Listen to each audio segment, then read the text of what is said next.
So finally justice for Pratap. So ಈ ಹ್ಯಾಶ್ಟ್ಯಾಗಿಗೆ ಒಂದು ಬೆಲೆ ಬಂದಂಗೆ ಆಯಿತು. ಸುದೀಪ್ ಸರ್ರು ಬಂದ ತಕ್ಷಣ ಮ್ಯಾಟ್ರನ್ನ ತೊಗೊಂಡಿದ್ದಾರೆ. ಅಂದರೆ ಬಿಗ್ ಬಾಸ್ ಮೇಲೆ ಅಲಿಗೇಷನ್ಸ್. ಸೊ ಎಲ್ಲಿ ಮಿಸ್ ಆಗಿದ್ದಲ್ಲಿ, ತಪ್ಪಾಗಿದ್ದಲ್ಲಿ ಅಂತ. ಸೊ ಇವಾಗ ನ್ಯಾಯ ಕೊಡ್ಸೋಕ್ಕೆ ಜನಗಳಿಗೆ ಹಾಗೆ ಒಳಗಡೆ ಇರೋ ಕಂಟೆಸ್ಟೆಂಟ್ಸ್ಗಳಿಗೆ ಸಾಧ್ಯ ಇರೋದು ಸುದೀಪ್ ಸರ್ ಕೈಲಿ ಮಾತ್ರ. ಹೋಪ್ ಅವರು ಈ ಕೆಲಸನ ತುಂಬ ಚೆನ್ನಾಗಿ ನಿಭಾಯಿಸ್ತಾರೆ ಅಂತ ಅಂದ್ಕೊಂಡಿದ್ದೀವಿ. 10 ಸೀಸನ್ನಿಂದ ನಿಭಾಯಿಸ್ಕೊ ಬಂದವ್ರಿಗೆ ಇದೆಲ್ಲ ಏನು ದೊಡ್ಡ ಮ್ಯಾಟ್ರೇ ಅಲ್ಲ. ಆ್ಯಕ್ಚುಲಿ ಈ ಸೀಸನ್ ಸುದೀಪ್ ಸರ್ಗೆ ದೊಡ್ಡ ಬರ್ಡನ್ ಆಗಿರುತ್ತೆ ಅಂತ ಅನಿಸ್ತದೆ. ಅವರು 9 ಸೀಸನ್ನು ಏನು ನಡೆಸಿದ್ರು ಅದೇ ಬೇರೆ, ಬಟ್ ಈ ಸೀಸನ್ ಅವರಿಗೆ ತುಂಬ ಬರ್ಡನ್ ಆಗಿದೆ ಅಂತಲೇ.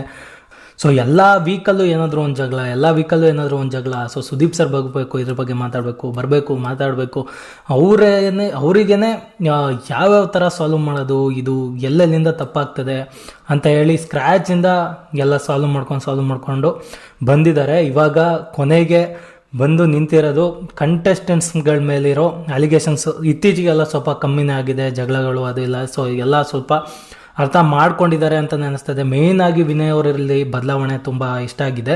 ಸೊ ಇವಾಗ ಬಿಗ್ ಬಾಸ್ ಶೋ ಮೇಲೆ, ಬಿಗ್ ಬಾಸ್ ಡಿಸಿಷನ್ ಮೇಲೇ ಅಲಿಗೇಷನ್ ಬಂದಿದೆ.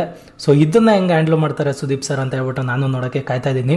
ಸೊ ತುಂಬ ಇಂಟ್ರೆಸ್ಟಿಂಗ್ ಆಗಿದೆ ಇವತ್ತಿನ ಎಪಿಸೋಡ್. ಸೊ ನಿಮ್ಗೇನು ಅನ್ಸುತ್ತೆ ಇದ್ರ ಬಗ್ಗೆ ಕಮೆಂಟ್ ಮಾಡಿ ತಿಳಿಸಿ. ಹಾಗೆ ವಿಡಿಯೋ ಇಷ್ಟ ಆಗಿದ್ರೆ ಚಾನಲ್ನ ಸಬ್ಸ್ಕ್ರೈಬ್ ಮಾಡ್ಕೊಳ್ಳಿ, ವಿಡಿಯೋಗೆ ಲೈಕ್ ಮಾಡಿ, ಇಲ್ಲಾಂದರೆ ಡಿಸ್ಲೈಕ್ ಆದರೂ ಮಾಡಿ, ಏನಾದರೂ ಒಂದು ಮಾಡಿ ಹಾಗೆ ಹೋಗ್ಬೇಡಿ ಅಂತ ಹೇಳಕ್ಕೆ ಇಷ್ಟಪಡ್ತಾ. Thanks for watching.